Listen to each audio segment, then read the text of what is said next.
Eye of the Storm, a Guelph Storm podcast with myself, Ryan Drury, the voice of your Guelph Storm on Rogers TV.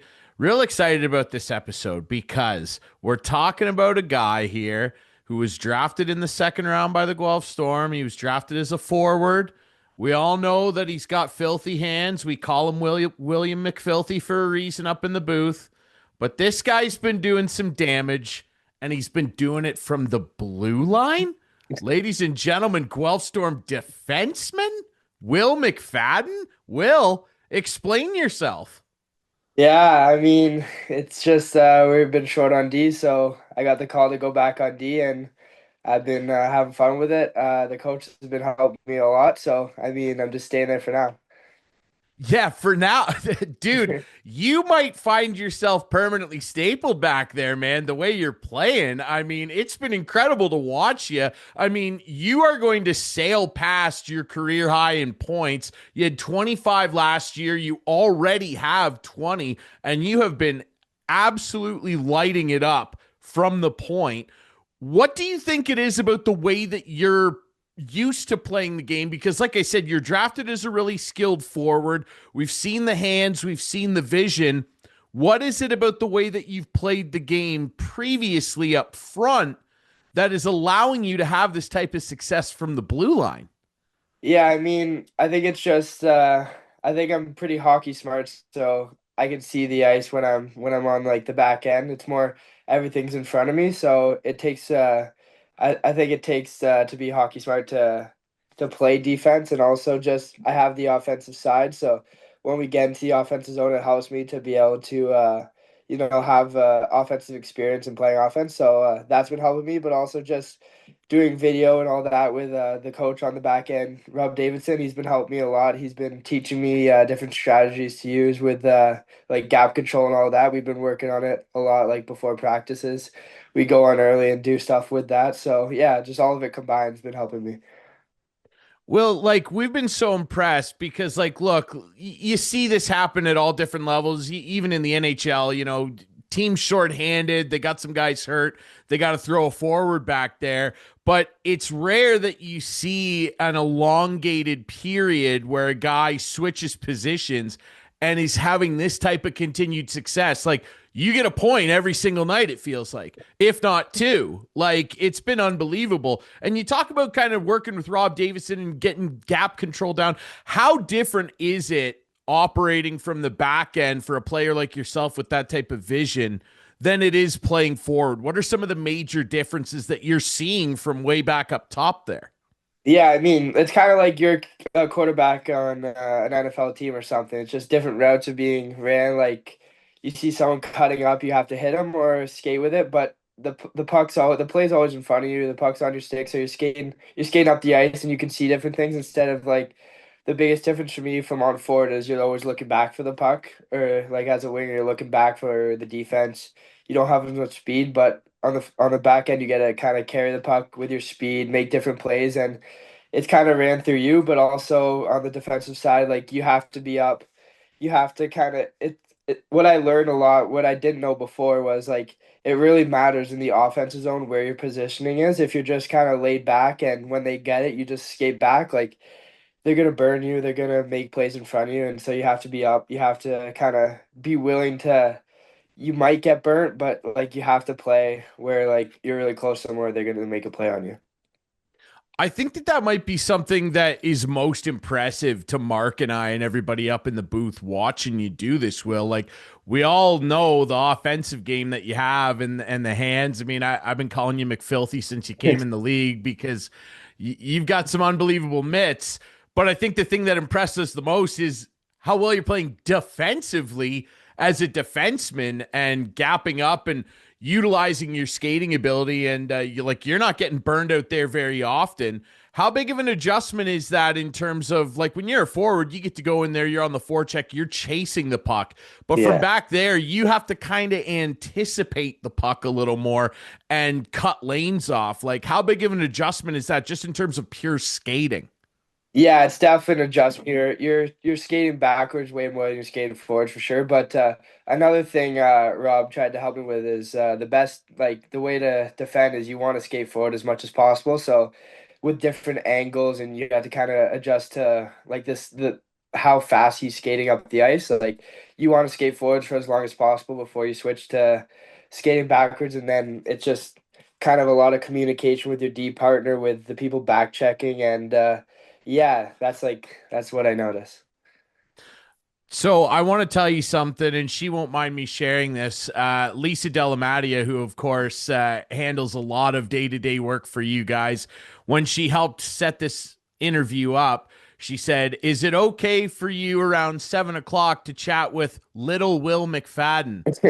Is that like her thing? Like, yeah, you're not the biggest guy, but I feel like she's really shortchanging you there with the nickname, buddy. You're not playing little. Yeah, thank you. Yeah. No, Lisa's awesome. She does a lot of awesome things for us with all the media she does and different things. So we all appreciate her around the ring for sure. Absolutely. She's also probably one of the funniest people I've ever met. I keep bugging her to go and do like a stand up set at Yuck Yucks or something like that. Yeah. I feel like you guys would get a kick out of that. Though Yeah. I feel like you guys would be the butt of a lot of her jokes. Yeah, 100%. Yeah. I want to talk to you a little bit about, coming into this season. Obviously, you didn't start the year on the blue line, but you come in. Obviously, everybody was upset with the way last year went, of course, but this group, like you guys are really starting to gel and play really well. You've had some really great periods of play, including 6 in a row at home recently. Like, we didn't see periods like that for you guys last year. And this year, even though Jet's gone now and some things are changing with the Memorial Cup, which we'll talk about, you guys are playing really, really consistent hockey. Like, what's the difference from last year to this year? Yeah, I mean, obviously last year was a pretty rough year from start to finish. It wasn't what we wanted. It wasn't it was definitely below our expectations, but with that you learn different things with going on stretches of losing. Like it sucks at the time, but now we learn how to stop that early, whether than because we went on like 11 game losing streak twice last year, which is awful. So we kind of learned that, and yeah, we've been winning a lot. It's been good, but yeah, in the dressing room, I think we're all best friends. Like it's a really close, probably the closest group I've ever been on for in the rink for a team I've been on. So it just helps when you're going to war every day with your best friends. It's easier to stick up for each other. It's easier to want to get back, do that extra thing because yeah, we're all best friends, so it helps a lot. It certainly looks that way on the ice from our vantage point, and we're able to interact with you guys a little bit. But I mean, you guys are in the room. You're the ones doing all the work down there, and I'm sure that it's been a positive experience having the same coaching staff as last year and being able to kind of understand what the game plan is. Walking in day one of camp, you're familiar with the coaches, they're familiar with you, and for a guy like yourself that's had to have this big positional adjustment, that's got to be an extra huge advantage. You're not trying to adjust to a new coaching staff while trying to play a different position. Yeah, no, our coaches are awesome. We've got three good point of views when we're coming to the rink. They teach us a lot. And yeah, like as I said, all the coaches have helped me change kind of back to D for the last 12 games that I've been on D. Like they've been very supportive and just helping me through it. So yeah, it's awesome. So obviously on Sunday, we're chatting with you just a little bit after the Rangers game on the 7th. Corey Stillman was a little busy south of the border celebrating a Stanley Cup 20th year anniversary down in Carolina. Like when you see your coach going to attend something like that, that's got to be a big kind of motivator for you guys. I know you guys are all happy for your coach and everything, but for all of you guys that want to maybe do that someday, that's got to be a big motivating factor to see a guy like that. And maybe for yourself too, a guy that was a little undersized too. Corey was never the biggest guy and he competed as you know what off. That's got to be a bit of a motivator seeing him go down there and celebrate something like that. Yeah, he's awesome. He loves to share his experience, and seeing him go down and do that, he won like the best award you can win as a hockey player and what you dream of every day. So it's pretty cool seeing that. And yeah, as a smaller guy, I go into his room and talk to him a bit about his experiences in the NHL and different things that has helped him. And one thing that's really helped me throughout this whole year, he gave me a bit of advice and said that. he gets off a bit early, or some of his teammates did. So I've started to get off a bit early for warm up, and I get fully undressed and do a little kind of workout thing of my own that he's told me to do, and then get back dressed and ready for the first period. I think it's helped me a lot. Like I think my legs they feel unbelievable compared to before I did it. So yeah, you can lean on him for different things, and he's there. Yeah, he's amazing. You can definitely see evidence of that. And I mean, I've talked to a number of your teammates already throughout the season so far. And one thing that stuck out to me is that you guys were not satisfied, obviously, with the way last year went. And all of you came to camp in better shape, looking quicker. I mean, go right down the lineup. Everybody looks better. And I know that Charlie Paquette is a big tone setter there. He's the captain, he leads the way. Is that something you guys felt right away too? Everybody come back and just looked like they had an incredible summer and it's carried into the season, Will. 100%, yeah. Everyone looks better. They got quicker, we got faster, and we just want to win. We weren't happy with how last year's went, so we carried that into the summer. We all worked really hard, and it's showing now. So obviously, you put that work in and then you guys get some pretty exciting news over the last couple weeks, and that's that the Memorial Cup is going to be coming to the Royal City in 2027. And I'm sure for a guy like yourself, like everybody on the team is excited. But for yourself, with this run that you've been on the back end, impressing the way you are playing defense and still putting up great numbers, was that announcement maybe a bit of a motivating factor for you as well? Kind of going like, hey, I'm willing to do anything to be a part of that Memorial Cup squad next season. Was that something that kind of ran through your mind as you took up your position on the blue line recently? Yeah, I mean, I obviously want to win. Our whole team wants to win. We want to do whatever it takes to win. So if that's playing defense or playing offense, but yeah, it's obviously big news hearing that we get the Memorial Cup next year, but that doesn't take away the fact that we're doing really good this year and we want to win this year. It's not just we wait for next year to see what happens and we go to the Memorial Cup. We want to win this year. We want to make it easier to win next year because we have the experience from like a deep playoff run. So yeah, I mean it's awesome that we get it. It's really exciting, but yeah, we want to do it this year too. A big part of that is going to be the way you guys are playing defense, which is extremely improved. Your penalty kill is back up into the top five now. And obviously, now as a defenseman, you're getting a bit of a more unique look, not only at the offensive zone, but the defensive zone. And a huge part of that is your goaltenders. And I know that Zach Jovanovski's been carrying the mail the majority of this season, but Colin Ellsworth's done a fantastic job when he's got into the crease as well. For yourself as a defenseman right now, and we'll see what the future holds, but for right now, what's it like for you operating out there knowing that you got two goaltenders back there that can do some incredible stuff, and they are doing incredible stuff? Yeah, it's obviously really nice knowing that if you make a mistake or something happens, Jova or Elsie's going to be there to bail you out most of the time. They've been Jovo's been playing really well as of recent, but LZ has been putting in the work in practice. He looks really good. So yeah, two good goalies is what you need to win. So it's awesome. Yeah, Elsie, I mean, he tied a career high in saves the last time he started. I mean, like, he goes in there and he looks ready no matter what. And obviously, that's helping you guys play really well in your own zone. I want to ask you, too. Obviously, I know that your focus is firmly on this year, and it should be because you guys are playing well. But just one other thing about the Memorial Cup, obviously. It's a unique opportunity for any player to be able to play in it as a host or play in it regardless.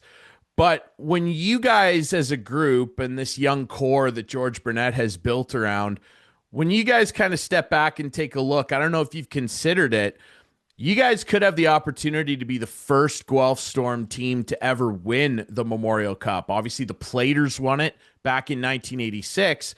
The Storm have come close.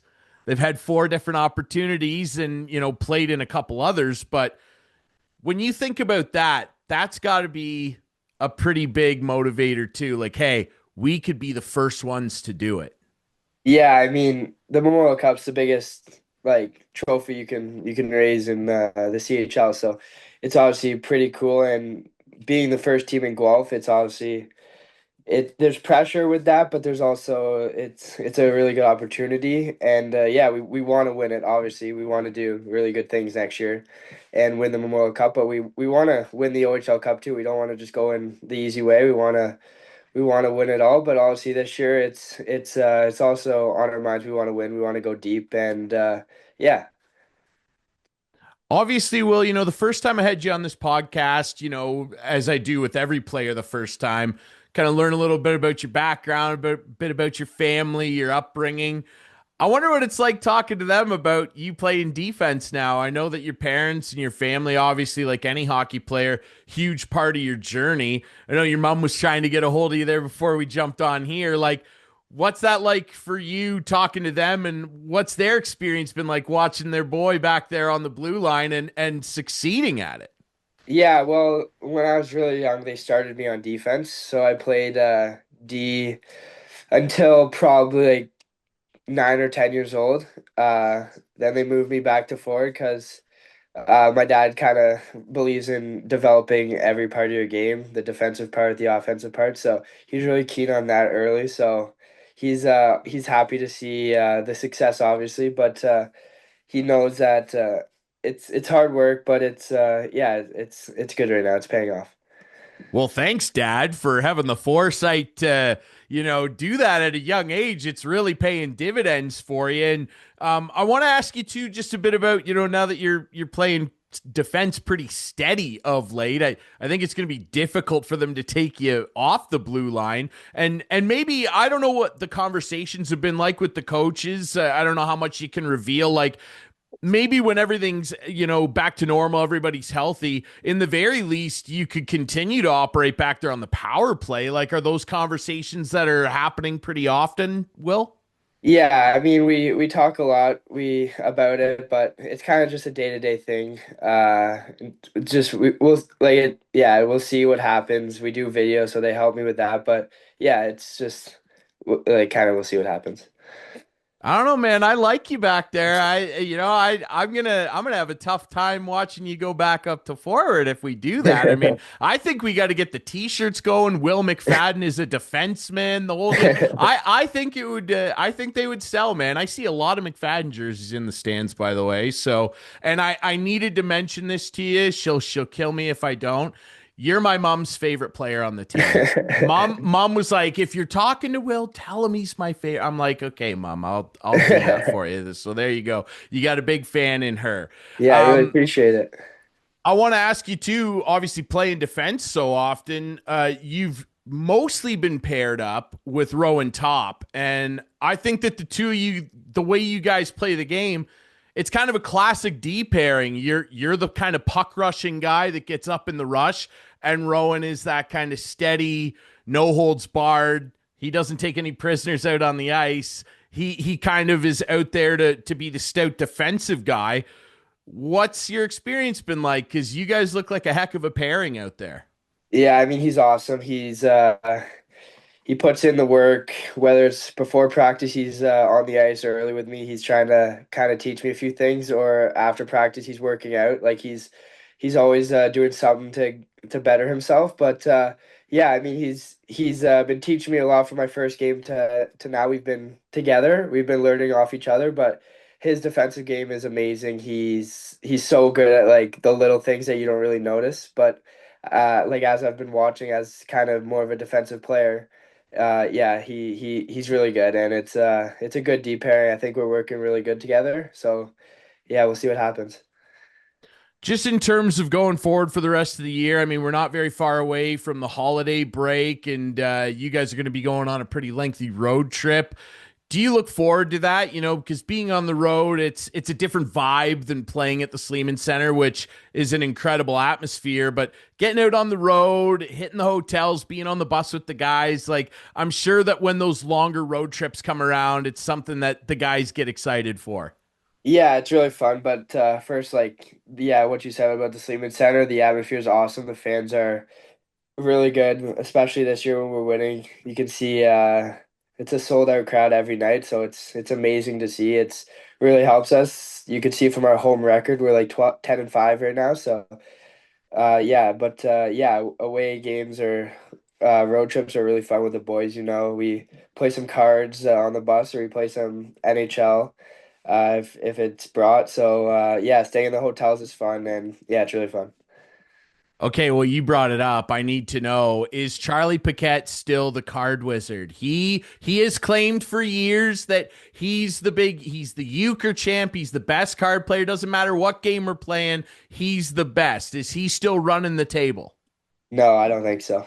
Okay, well, so break this down for me. Where do you slot in there, and who's actually the king of cards? Well, we played euchre a good amount. I'd say Okay. me and my partner ran the table. We were the best for euchre. Who's your partner? It was Jet. We were Okay. we were pretty good on the euchre table for sure. But now we just play. It's called Hearts, so it's Yep. kind of an individual game. So it's hit or miss. I would say he's pretty average. Oh, okay. Wow. Hide this part of the interview. No, that's good. I love it. And then, of course, I'm glad to hear the boys are still playing Shell. I mean, we all did it growing up. I mean, do you have a go-to team you like to run with, or do you obviously hit the three randoms, right? Like, Yeah. Yeah, yeah. back in the day I loved Washington. I always played with Washington. I don't know why. Hey, I just like I know why. the mix of grit and skill. It was good. So I liked playing with them all the way up, but now yeah, three randoms and then we'll see what happens from there.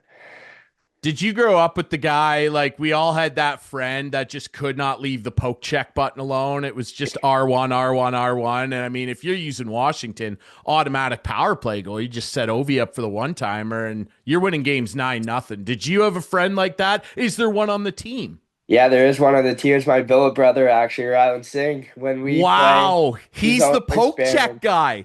He is the poke check guy. I can't wait to have him on the show and Yeah. absolutely grill him about that. What's Yeah, the he's deal? always Like, and he's a good defenseman too. You would not think that a defenseman would be the poke check guy. Yeah, he's always spamming poke checks. He's spamming the Wow. loose puck deke. He's not a good player by any means, but he likes to spam the I, controller. I love it, dude. I've said this to a few of you, like sometime I would love to teach you all a lesson about NHL. All right. I would love to sit down and just have you guys come up one at a time. It will not work out well for you guys. Let me just tell you that. Yeah. But that's because I spent more time doing that than being good on the actual ice. I don't want to get on the ice with you guys, okay? So it's not the same. It's not the same. I think it would be a pretty competitive game with some of the guys on the team. We've got some good NHL players.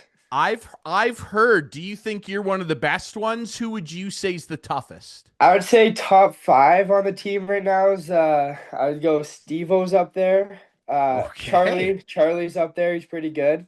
Mm-hmm. Grant's up there. And Jenks, I would say, and me are the top five. We go head to head. Yeah, They go well. you're in there. You're in Yeah. the top. You're not going to give me a top five and not have yourself in there. Come on here. That's Exactly. awesome. I love it. Does Charlie use himself on the No, Dallas Stars? no, he doesn't. But we all Okay. go through random, so but he's pretty good. He's a player for sure. Okay, I like it. I like it. Well, you're a player as well, man. I'm so impressed with what you're doing on the back end. I think everybody in Storm Nation is impressed with it, man. Best of luck to you. Keep up the success no matter where you're playing on the ice. We know you will. Thanks so much for doing this, Will. This has been awesome, man. Keep up the great work. Yeah, thank you very much. Thanks for having me. All right, everybody, remember you can find this podcast on all your favorite podcast apps, YouTube, the Guelph Storm website. And if you want to come down and watch Wil McFadden, the defenseman, and his teammates play at the Sleeman Center, which you should, you can get tickets on the Guelph Storm website and the Sleeman Center box office. We'll be back next week with more Eye of the Storm.